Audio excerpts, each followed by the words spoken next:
Halo, assalamualaikum warahmatullahi wabarakatuh. Kembali lagi bersama saya Bang Mimin di channel Musik Official Storyku 02.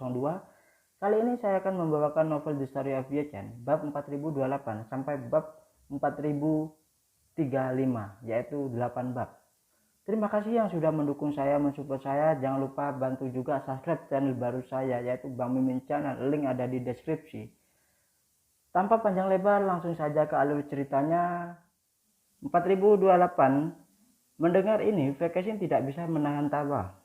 Dia benar-benar tidak menyangka bahwa cara Ye-chan menghasilkan uang akan maha kuasa atau sangatlah barbar ya. Dia benar-benar tidak menyangka itu ya. Treadmill di distrik hanya beberapa ribu dolar, bahkan untuk merek terbatas, dan yang tertinggi tidak lebih dari 10.000 dolar. Tapi Ye-chan hanya menyediakan beberapa hari penggunaan, jadi dia akan mengenakan biaya sekitar 100.000 dolar. Itu bisa benar-benar bisa dikatakan mahal banget. Wei Jianzhong tidak bisa menahan nafas saat ini. Istana Buckingham ini adalah rumah jagal standar bagi orang kaya. Ada begitu banyak cara untuk mengumpulkan uang yang tidak dapat Anda bayangkan. Vacation buru-buru membuka mulutnya dan menghibur.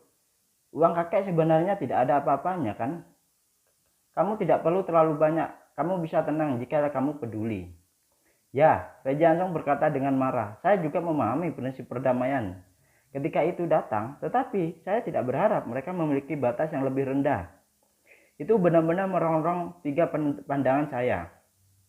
Setelah itu Wei Jianzhong bertanya lagi, Kesin, menurut pengalaman saya yang sebenarnya di sini, kakek merasa bahwa bos di belakang layar ini adalah pencatut yang melihat uang dan hanya mencari keuntungan. Apakah Anda akan efektif jika Anda terlibat dalam pilih kasih ini dengan orang seperti itu?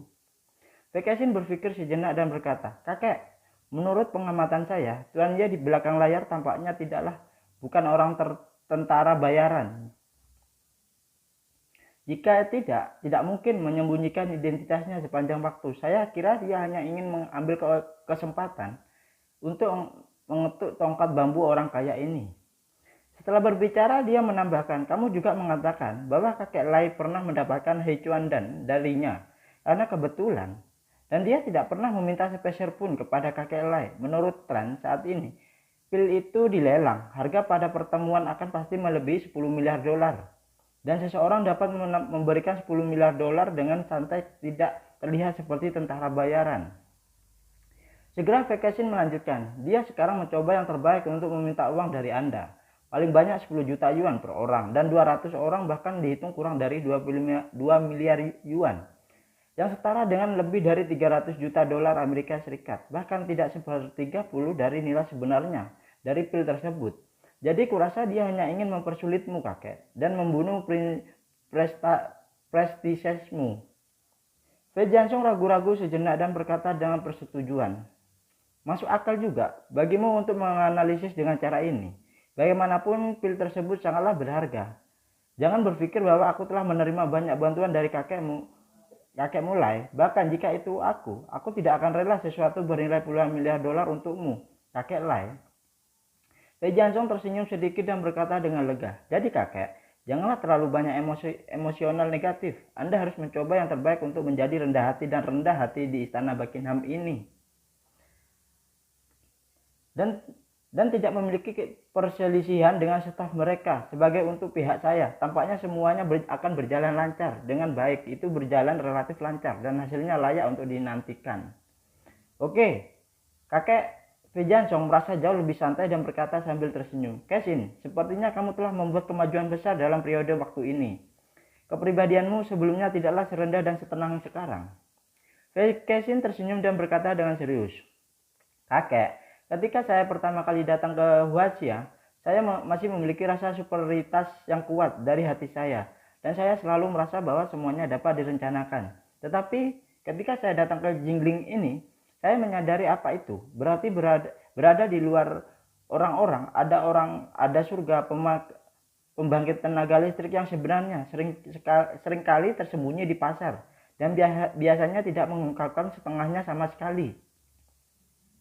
Jadi tetaplah rendah hati dan rendah hati setiap saat, apalagi di wilayah orang lain. Berbicara tentang ini dia tidak bisa menahan nafas.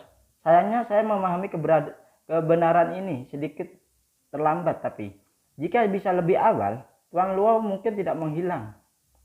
Memikirkan Luo Jianseng yang hilang itu, Fei Jiansong hanya bisa menghela nafas dan berkata, saya telah memberi keluarga Tuan Luo biaya penyelesaian sebesar 100 juta dolar. Jika dia tidak dapat menemukan keberadaannya, saya akan memberikan keluarga satu lagi banyak uang sehingga mereka tidak memiliki kekhawatiran dalam hidup ini.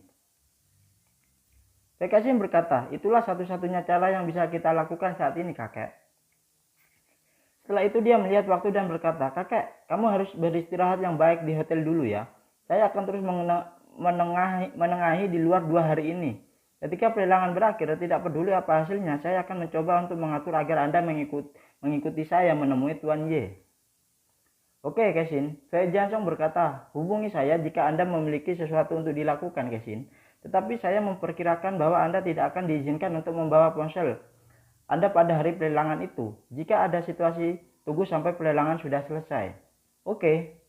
Pada saat yang sama, Chen Zekai membuat laporan terperinci kepada Ye Chen mengatakan kepadanya, Tuan Ye, semua pelamar untuk pelelangan saat ini semuanya telah tinggal di istana Buckingham, dan tempat kedua berada di peringkat 201 hingga 220. 10 kandidat akan tiba di Jingling satu demi satu besok. Ye Chen sedikit mengangguk dan menginstruksikan kandidat ini tidak boleh dikenakan biaya terkait akomodasi mereka. Mereka kemungkinan besar akan menemani mereka dan saya khawatir mereka bahkan tidak akan memenuhi syarat untuk memasuki Venua saat itu.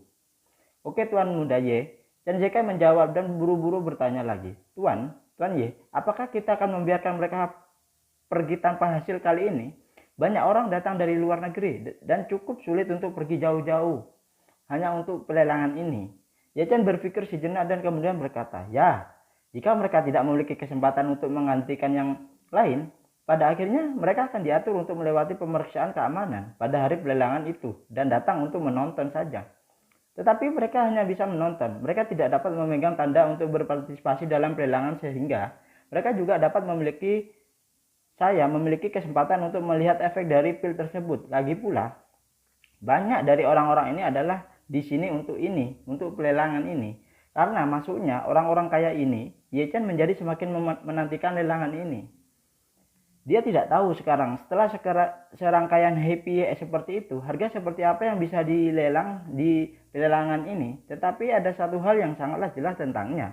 Selama orang-orang kaya itu dapat melihat efek dari orang lain yang mengambil pil itu di tempat pelelangan ini, masing-masing mereka akan meledakkan melawan pil itu 10 kali lebih kuat dari sekarang untuk antusiasme.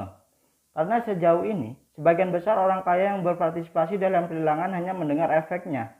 Dan mereka tidak memiliki kesempatan untuk menyaksikan keajaiban pil tersebut dengan mata kepala mereka sendiri. Alasan mengapa banyak orang tahu bahwa aset mereka mungkin berada di antara 200 orang ini hanya bisa berada di bawah, tetapi masih memanjamkan kepala dan ingin berpartisipasi dalam pelelangan. Hanya untuk melihat dengan mata kepala sendiri betapa menakjubkan pil tersebut. Oleh karena itu, lelang ini pasti akan mengguncang seluruh masyarakat kelas atas nanti. Dan setelah pelelangan ini di Hui Cundan akan menjadi hal yang paling berharga dan paling dicari di seluruh kelas atas. Tidak seorang pun yang tidak mencarinya. Pada saat itu, Ye Chen akan dapat menggunakan pil permajaan di tangannya untuk memaksimalkan nilainya. Pil permajaan di tangannya sudah cukup untuk membuat keluarga Ye selangkah lebih dekat dengan puncak dunia. Pada saat ini Chen Zekai juga merasa bahwa solusi Ye Chen sangatlah manusiawi. Jadi dia segera berkata, kalau begitu saya akan mengatur 20 kursi di baris terakhir dan area tampilan khusus akan disiapkan dan semuanya akan dikumpul di sana untuk menonton. Oke, bagus. Ye Chen mengangguk ringan dan bertanya, apakah lelaki tua itu sudah tiba di Jingling?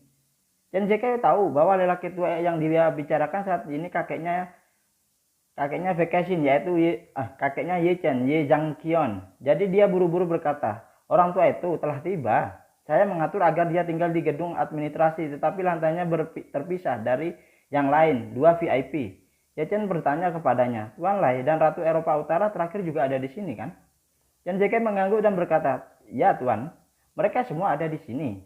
Ye Chen berkata, bantu saya menelpon kamar Tuan Lai dan bertanya apakah Tuan nyaman. Jika nyaman, saya akan datang dan berkunjung. Setelah Lai Hua check-in di gedung administrasi, dia telah menunggu Ye Chen untuk menghubunginya. Ketika datang ke Jingling, kali ini dia tahu bahwa tidak memiliki kekuatan ekonomi untuk bersaing dengan orang-orang kaya top ini. Jadi satu-satunya tujuannya datang ke Jinling kali ini adalah untuk bertemu Ye Chen atau memenuhi undangan Ye Chen. Karena itu ketika Chen Zhikai menghubunginya, dia berkata tanpa ragu-ragu, "Tolong beritahu Tuan Muda Ye bahwa saya akan menunggu sopirnya kapan saja." Mendengar ini, Ye Chen menunda dan langsung meminta Chen Zhikai untuk membawanya ke gedung administrasi dan ke kamar Lai Qinhua. Begitu mereka bertemu, Ye Chen berkata dengan hormat, "Tuan Lai, kita bertemu lagi." Lai Qinhua buru-buru membungkukkan tangannya dan membungkuk pada saat yang sama dan berkata dengan hormat, "Tuan Muda Ye, ini kesopanan Anda." Ye Chen buru-buru mengulurkan tangannya untuk membantu dan berkata di mulutnya, "Tuan Lai terlalu sopan untuk saya. Bagaimana saya bisa menerima hadiah ini?" Lai Qinhua berkata dengan wajah serius, "Tuan Muda Ye, takdirmu lebih tinggi dariku dan kau telah baik padaku. Wajar bagiku melihatmu memberi hormat." Setelah itu dia dengan cepat berkata kepada Ye Chen, "Tuan Ye, silakan masuk dan berbicaralah."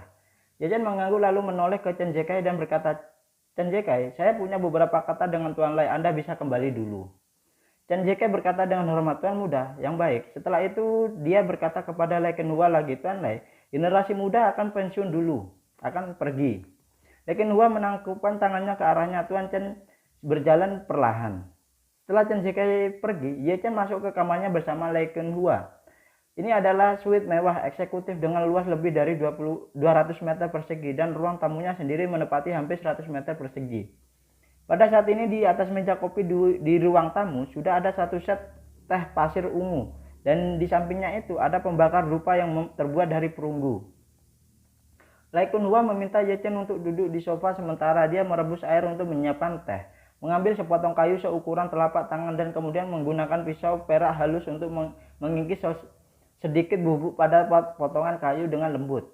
Setelah itu dia mengeluarkan satu set alat tembaga yang indah. Pertama menggunakan alat untuk meletakkan dan mendapatkan abu dupa di pembakar dupa. Lalu menuangkan bubuk yang digores dari kayu ke abu dupa dan menekannya menjadi bentuk teratai dengan alat. Ye Chen mengenali set barang yang digunakan. Ini adalah Xuanxiang yang terkenal itu. Kebanyakan orang yang suka membakar dupa langsung membeli olahan dupa atau dupa. Namun masih ada beberapa orang yang khusus untuk menekan segel dupa sendiri. Sebagian besar bahan yang digunakan untuk menekan dupa segel adalah sisa gaharu atau cendana yang dapat dianggap limbah dan biayanya tidak akan terlalu tinggi. Tapi Lai Qinhua menggunakan sepotong besar gaharu yang mengejutkan Ye Chen. Karena harga gaharu potongan besar masih sangatlah mahal di pasaran. Jika dihitung berdasarkan berat gram, jauh lebih mahal dari emas. Jika sepotong gaharu seperti itu diukur menjadi gambar Bodhisattva seperti Buddha atau Tara, ia dapat menjual setidaknya beberapa ratus ribu lagi atau lebih mahal. Pada saat ini Lai Qinhua menyalakan dupa segel yang diletakkan ke dalam bentuk teratai dengan korek api dan berkata kepada Ye Chen sambil tersenyum, "Tuan Ye, Anda tidak boleh menolak bau gaharu kan?" Ye Chen tersenyum sedikit melihat gumpalan asap biru naik ke langit dan pada saat yang sama mencium aroma unik gaharu ketika dinyalakan. Dia hanya merasa sangatlah nyaman dan berkata, "Tuan Lai benar-benar elegan. Xuanxiang jenis ini. Ketika saya bersama ibu saya ketika saya masih kecil, saya menciumnya lama dalam cahayanya dan setelah bertahun-tahun saya menciumnya lagi dan sisa rasanya tidak ada habisnya." Lai Qinhua mengangguk dan berkata dengan serius, "Ibumu sangatlah terkenal di Amerika Serikat. Dikatakan bahwa ketika dia masih hidup, dia tidak berusaha keras untuk mempromosikan budaya tradisional Tiongkok di Amerika Serikat. Banyak wanita bangsawan di kelas atas di Amerika Serikat bangga mengikuti teladannya. Saya telah menyukai dupa anjing laut selama bertahun-tahun dan harga gaharu di Amerika Serikat telah stabil selama beberapa dekade. Sehingga dupa anjing laut ibumu sangatlah dicari oleh kelas atas dan harga gaharu ini di Amerika Serikat naik lebih dari 2 kali lipat dalam 1 tahun." Ye Chen bertanya dengan rasa ingin tahu, "Apakah Tuan Lai pernah bertemu ibuku?" "Ya."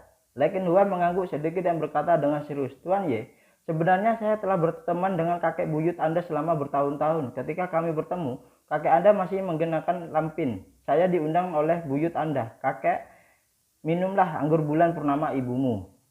Kakek buyut Ye Chen adalah ayah kakeknya dan pendiri keluarga An. Namun Ye Chen belum pernah melihat kakek buyut ini dan Ye Chen belum lahir ketika dia meninggal. Mendengar ucapan Tuan Lai, Ye Chen bertanya dengan heran, "Tuan Lai, apakah Anda akan dan kakek buyut saya berteman?"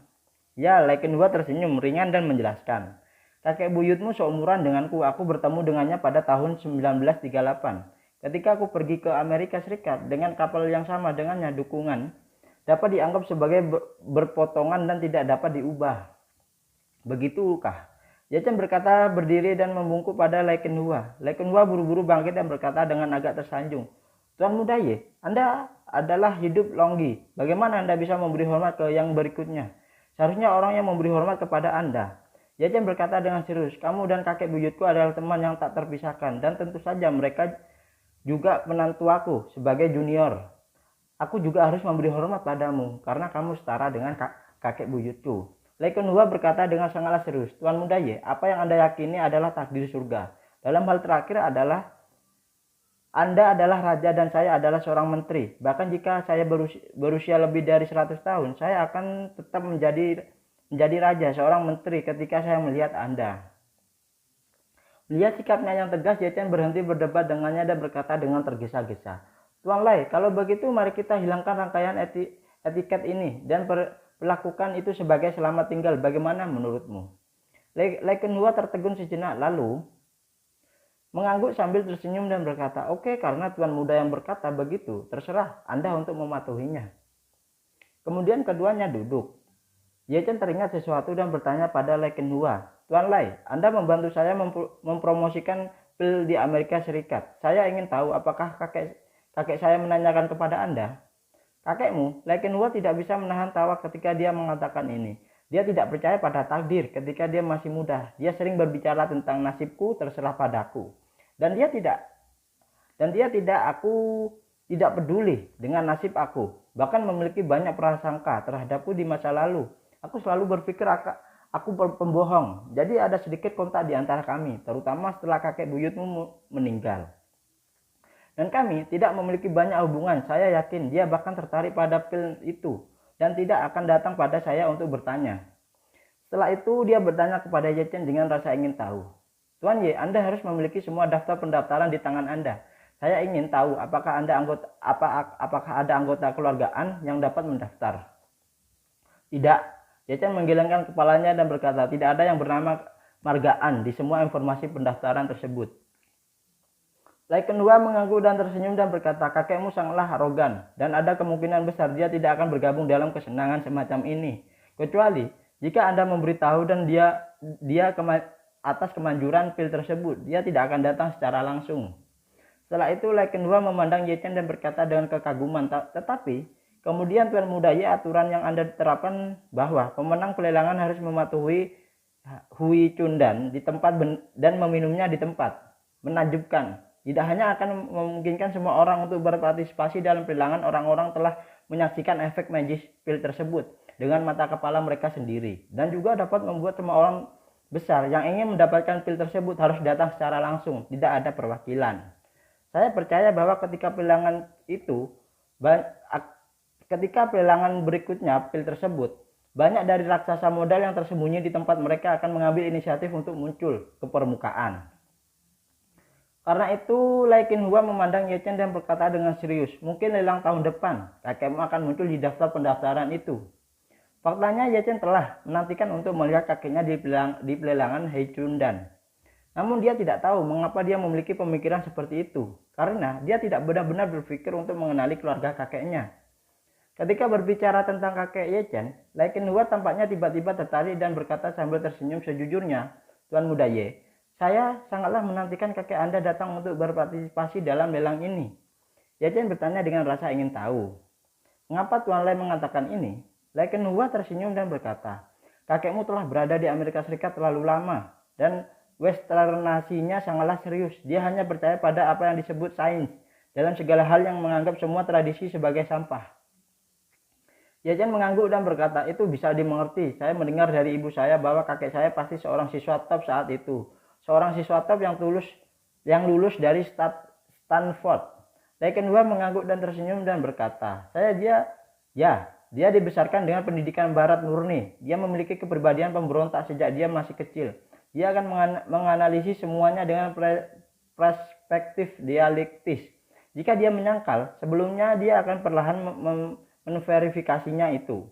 Oleh karena itu, hidupnya ini seperti dia berperang melawan seluruh dunia, meskipun dia tidak tertarik pada budaya tradisional Tionghoa. Dia harus mengakui bahwa dia memang seorang pengusaha yang sangat luar biasa.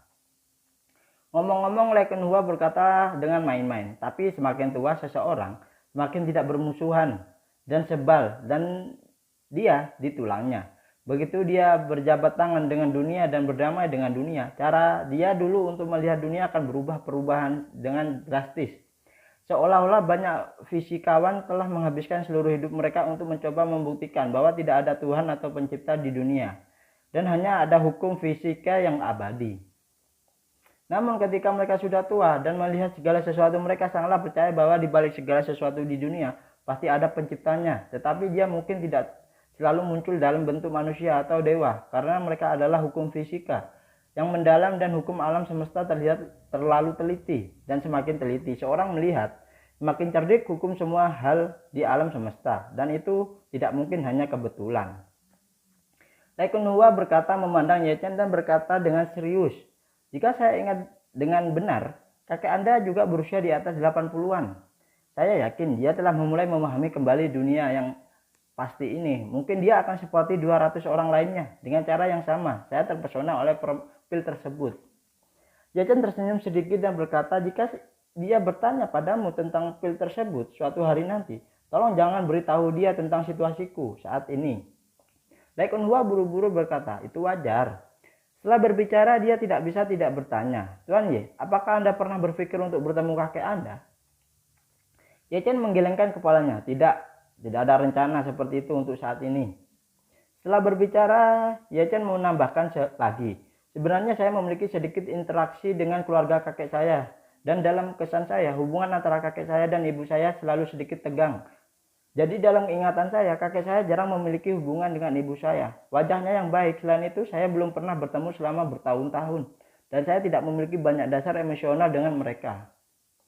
Lee Kun-hwa mengangguk mengerti dan menghela nafas. "Dengan karakter kakekmu, ibumu pasti telah membuatnya sangatlah marah ketika dia bersikeras menikahi ayahmu. Tetapi dia harus berusia 80-an tahun ini. Banyak hal harus memiliki wawasan baru. Mungkin keinginan terbesarnya sekarang adalah bertemu denganmu sekali." Ye Chen menertawakan dirinya sendiri dan berkata, "Mereka mungkin sudah lama mengira aku sudah mati." "Tidak mungkin," Lee Kun-hwa berkata dengan sungguh-sungguh. "Seseorang dengan status seperti kakekmu memiliki persyaratan yang sangatlah tinggi untuk keaslian informasi, bahkan dibandingkan dengan polisi. Itu bahkan lebih buruk. Pikirkanlah, jika itu tidak ada cukup bukti untuk membuktikan bahwa seseorang benar-benar mati, polisi hanya akan mendefinisikannya sebagai orang hilang. Dan saya yakin kakekmu pasti sama."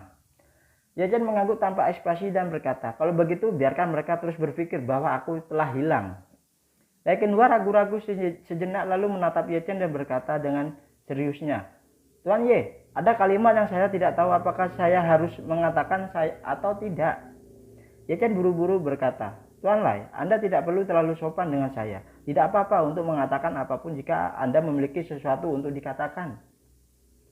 Lee Kun-hwa membuka mulutnya berkata, "Meskipun kamu telah keluar dari kesulitan naga yang terperangkap di kawanan, itu bukan akhir untuk mendapatkan kembali naga sejatimu. 500 tahun ke Jiao, 1000 tahun ke naga, 500 tahun menjadi naga bertanduk, dan 1000 tahun lagi menjadi Yinglong. Artinya Longji bukanlah takdir tertinggi, dan di atas ini ada juga naga bertanduk dan Yinglong keduanya, atau ada tingkat lagi." Dalam benak Ye Chen isi Jiu Xuan Tianjing langsung muncul di benak dan memang ada catatan tentang Jiao Naga serta naga bertanduk dan Yinlong. Naga bertanduk dan Yinlong sebenarnya adalah naga tingkat tinggi atau tingkat terakhir. Lee Kun-hwa kemudian melanjutkan, "Tuan Ye, saya mengatakan ini untuk memberitahu Anda bahwa masa depan Anda masihlah sangatlah panjang. Jika Anda ingin berdiri di puncak dunia, beberapa langkah terakhir sangatlah penting dan menetap adalah pilihan terbaik untukmu dalam beberapa langkah terakhir ke atas. Jadi, sebenarnya kamu bertemu kakekmu lebih awal mungkin itu akan membuka situasi baru. Anjia, Ye Chen tidak bisa menahan cemberut dan kemudian mentertawakan dirinya sendiri. Lupakan saja, jika saya ingin naik ke puncak lagi, saya baru harus bisa sampai di sana sendiri, tidak perlu bantuan siapapun atau kakek saya. Bagi Ye Chen, dia tidak pernah menjadi yang pertama dan akan bergantung pada bantuan keluarga kakeknya di masa depan nanti. Menurutnya ketika dia menerima keluarga Ye, di satu sisi keluarga Ye berutang banyak kepada keluarga yang berdiri dari 3 orang dan di sisi lain keluarga Ye memang seluruh hidupnya hidup ayahnya. Baik atau benci, dia harus mengambil alih kekuatan keluarga Ye ke tangannya sendiri. Namun di pihak kakek Ye Chen tidak memiliki pemikiran seperti itu. Bagaimanapun Ye Chen merasa bahwa kakeknya tidak berutang apapun kepada orang tuanya. Apalagi nama keluarga mereka adalah An dan nama keluarga saya adalah Ye. Jadi saya katakan mereka adalah orang luar. Jadi bagaimana saya bisa mengambil keluarga kakek saya sebagai langkah untuk mendaki untuk ke tingkat terakhir. Lebih lagi sebagai salah satu dari 3 keluarga teratas di dunia, struktur internal keluargaan pasti sangatlah rumit dan anggota keluarga mereka sendiri mungkin tidak dapat memahami apa yang mereka gunakan untuk menggunakan keluargaan. Namun Lai Ken Hua berkata dengan sangatlah serius pada saat ini. Tuan Muda Ye, bahkan Raja Kera yang telah berubah dalam 72 cara harus bergantung pada jarum Shiding Shin untuk menjadi surga yang menyamai petapa agung. Ada semua jenis senjata di dunia, tetapi tongkat lingkaran emas hanya yang dia pilih. Ye Chen berkata dengan serius, mungkin aku sama sekali bukan Raja Kera, jadi lingkaran emas ini mungkin tidak berguna bagiku. Lai Ken Hua menggelengkan kepalanya dan berkata, Tuan Muda Ye, banyak hal sudah ditemukan sebelumnya. Semakin awal Anda mengetahui arahnya, semakin awal Anda dapat mencapai tujuan Anda. Ye Chen tersenyum berkata, Tuan Lai, meskipun saya juga memahami beberapa gosip I Ching, saya tidak percaya bahwa semua ini ditakdirkan. Saya ingin mencapai tujuan ini dan saya masih dapat mencapai tanpa Anjia itu. Setelah mengatakan itu, Ye Chen berkata lagi, ya, ini seperti Sun Wukong. Saya percaya bahwa jika dia tidak memiliki lingkaran emas atau tongkat emas itu, dia masih bisa menjadi Raja Kera, kan? Lai Ken Hua menggelengkan kepalanya sambil tersenyum dan berkata, Tuan Muda Ye, takdir Anda di segala arah. Dengan kata lain, Sun Wukong tidak hanya ditakdirkan untuk menjadi Raja Kera, tetapi dia juga ditakdirkan untuk mengambil tongkat itu. Hal yang sama seperti Anda. Setelah berbicara, Lai Ken Hua tersenyum tidak dapat dipahami. Tuan Ye tercatat dalam karya asli Perjalanan ke Barat bahwa Raja Naga memberitahu Sun Wukong bahwa beberapa hari sebelum dia pergi ke Istana Naga, di tongkat emas mulailah berbunyi Xian Guang, yang keberuntungan yang berarti bahwa mungkin bukan Sun Wukong yang memilih tongkat simpai emas itu, kemungkinan tongkat simpai emas yang memilih Sun Wukong. Nah, itu ya bab 4028 sampai bab 4035 The Story of Ye Chen. Ceritanya menceritakan Ye Chen bertemu Lai Ken Hua ngobrol ya. Ternyata isinya pengobrolan Ye Chen dan Lai Ken Hua dan membahas Sun Wukong. Oke. Terima kasih dari saya ucapkan wabillahi taufiq wal hidayah. Wassalamualaikum warahmatullahi wabarakatuh. Jangan lupa like, komen dan subscribe.